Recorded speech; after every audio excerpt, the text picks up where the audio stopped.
என் வாழ்நாள நான் நிறைய நிகழ்ச்சிகள் பார்த்திருக்கேன், தொகுத்து வழங்கியிருக்கேன், மேடையில் நின்று இருக்க அரசு தலைவர்களோட டிராவல் பண்ணியிருக்கேன். எல்லா கட்சியிலும் எனக்கு நண்பர்கள் இருக்காங்க.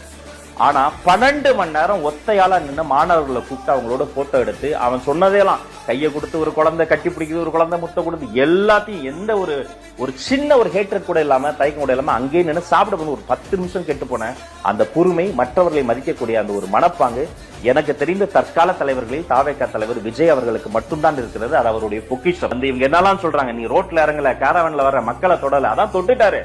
மாவட்டமா மாணவர்கள் வந்து அவர்கிட்ட அவ்வளவு ஒரு பெத்த அப்பா கிட்ட நிக்கிற மாதிரி, சொந்த அண்ணன் கிட்ட நிக்கிற மாதிரி, ஒரு ரத்தமும் சதையுமாக அந்த மக்களினுடைய அந்த மாணவர்களுடைய அன்பை பக்கத்துல நின்னா அத்தனை மணி நேரம் யாருங்க நிப்பா? 12 மணி நேரம் அந்த மனிதர் நின்னார்.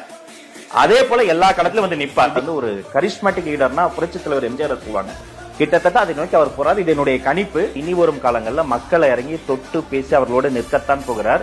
என் கணிப்பு சரியாருன்னா அந்த காலம் வெகு தூரம் இல்லை. இனி அடுத்தடுத்து வரக்கூடிய வாரங்களும் மாதங்களும் பரபரப்பான ஹெட்லைன்ஸா மாறத்தான் போகிறது.